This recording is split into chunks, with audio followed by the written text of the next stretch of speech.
Você está no canal Eu Estudo a Lição com o pastor Samuel Camilo. Hoje é quinta-feira, dia 1º de agosto de 2024. E o tema que estudaremos na nossa lição da Escola Sabatina será um tipo diferente de Messias. O texto que serve como base para o nosso estudo encontra-se em Marcos capítulo 6, a partir do verso 34, que diz assim: Ao desembarcar, Jesus viu uma grande multidão e compadeceu-se deles, porque eram como ovelhas que não têm pastor. E passou a ensinar-lhes muitas coisas. Em declinando a tarde, vieram os discípulos e lhe disseram: É deserto o lugar e já é avançada a hora, despede-os para que, passando pelos campos ao redor e pelas aldeias, comprem para si o que comer. Porém ele lhes disse: Dai-lhes vós mesmos de comer. Disseram-lhe: Iremos comprar 200 denários de pão para dar a eles de comer? E ele disse: Quantos pães tendes? E de ver. E sabendo eles, responderam: 5 pães e 2 peixes. O texto continua a partir daqui, mas eu queria aproveitar para poder olhar com você aqui alguns detalhes a respeito desse texto. A primeira coisa que o texto aqui vai mencionar para a gente é que essa história aconteceu num contexto. O contexto aqui imediato é: os discípulos haviam retornado da sua grande comissão. Eles tinham passado por uma experiência, não sabemos quantos dias eles passaram em missão, pregando o evangelho em vários lugares, mas agora, especificamente, o que estava acontecendo? Eles estavam retornando, e no contexto desse retorno, eles estavam cansados e Jesus resolve ir com eles para um lugar deserto à parte, a leste do Mar da Galileia. O fato é que quando eles chegam no local onde eles tinham pensado em passar algum tempo descansando, refazendo as energias, a multidão que já tinha ficado sabendo que eles estavam indo para lá tinha chegado primeiro. Havia uma grande multidão. Bom, quando a gente fala uma grande multidão, o texto vai mencionar que algo em torno de 5.000 pessoas comeram, 5.000 homens, sem contar mulheres e crianças. Uma conta por baixo aqui vai elevar essa multidão para algo em torno de 15.000 pessoas. Então tente imaginar, agora, para que Jesus tinha acabado de perder o seu primo, João Batista, o coração de Jesus estava apertado em relação a isso. Ele ainda estava de luto. O mínimo que se esperava nessa altura era que Jesus dissesse: olha, gente, por favor, respeitem esse momento, eu estou de luto. Mas o texto vai mencionar que Jesus olhou para aquelas pessoas e ficou comovido com a história deles, porque eles eram como ovelhas que não têm pastor. Quando você vai olhar aqui para o nosso guia de estudos, eu achei muito interessante aqui a alusão que foi feita aqui pelo autor. O autor, quando ele vai mencionar aqui essa questão de Jesus ter mencionado eles eram ovelhas, como ovelhas que não tinham pastor, ele está citando Números capítulo 27, verso 17.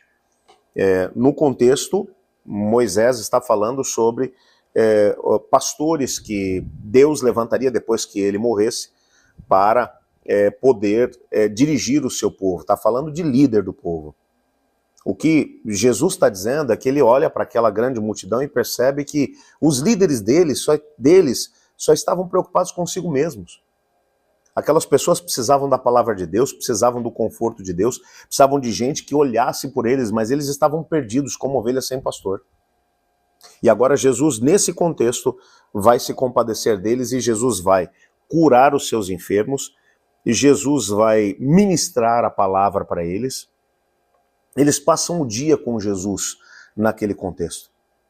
João vai dar um detalhe dessa história que Marcos não dá. João vai dizer que quando estava chegando perto do final do dia, os discípulos, juntamente com o povo, começaram a confabular para poder tentar obrigar Jesus a tornar-se rei à força. Eles queriam o poder pelo poder. Veja, a gente está falando de gente que Jesus usou. A gente está falando dos 12 apóstolos que tinham acabado de retornar de uma grande comissão, que expulsaram demônios, que curaram pessoas enfermas. A gente não está falando de gente que não conhece a Jesus. Mas mesmo esses indivíduos possuíam uma visão distorcida a respeito de quem era Cristo. E agora, nesse contexto, eles estão confabulando para tentar forçar Jesus a se tornar rei. Eles tinham uma visão a respeito do que eles esperavam do Messias. Queriam um Messias que expulsasse Roma, que restabelecesse o reinado da família de Davi sobre o território nacional. Jesus pensava em algo mais. Jesus pensava em salvar todas as pessoas do pecado. O reino de Deus seria um reino que não ficaria restrito àquele pedacinho de terra, mas que chegaria a cada tribo, língua, povo e nação. Nesse contexto, Jesus vai fazer duas coisas. Jesus vai chamar os discípulos e vai dizer: entrem no barco e atravessem o mar da Galileia, eu encontro vocês do lado de lá. Os discípulos ainda vão questionar, e Jesus insistentemente os envia de volta.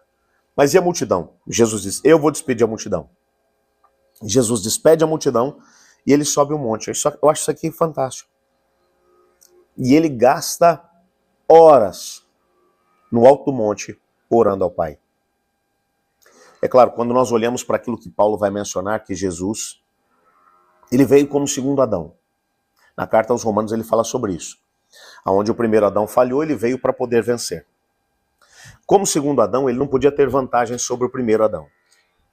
Então, o que o texto está dizendo é que Jesus, na perspectiva humana, ele sobe agora o monte para dizer ao Pai: Pai, eu preciso entender o que o Senhor está pensando aqui.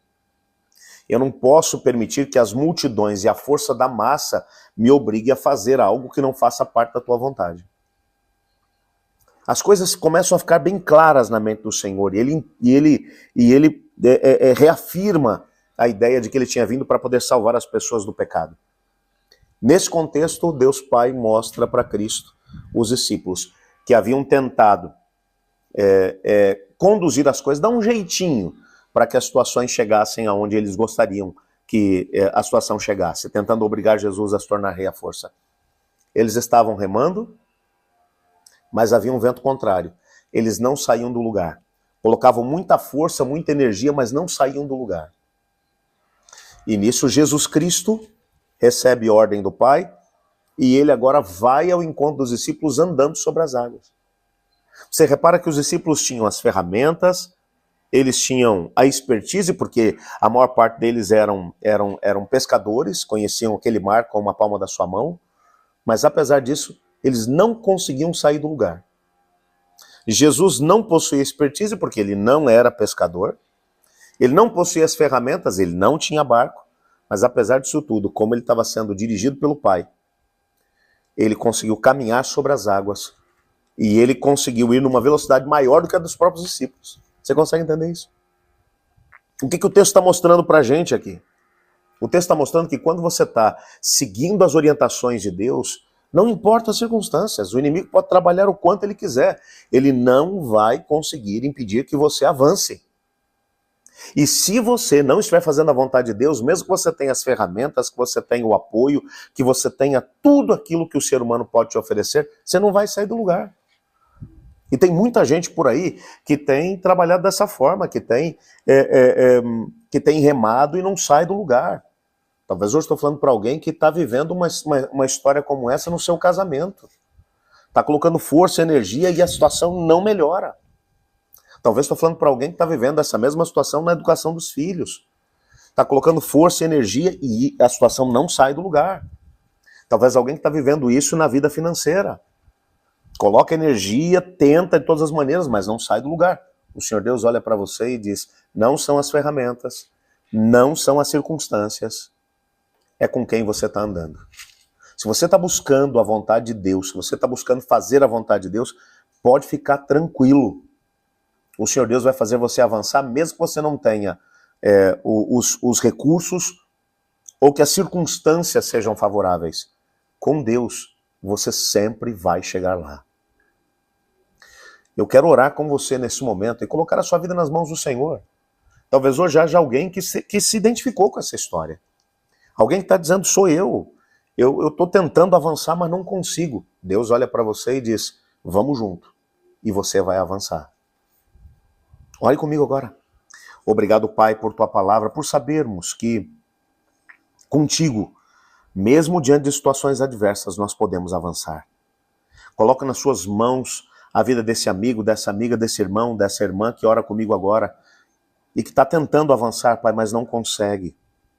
Te peço que o Senhor possa segurar essas pessoas pelas mãos e ajudá-las, nem que seja a caminhar por sobre as águas, mas para que alcancem a vitória em nome de Jesus. É no nome dele que clamamos. Amém. Bom, amanhã é sexta-feira e você já sabe como é que funciona aqui no nosso canal. Às sextas-feiras fazemos um estudo adicional para tentar agora unir todas as pontas soltas da nossa lição da semana para fazer com que o fechamento seja extraordinário. Você não pode perder. Eu estudo a lição. E você?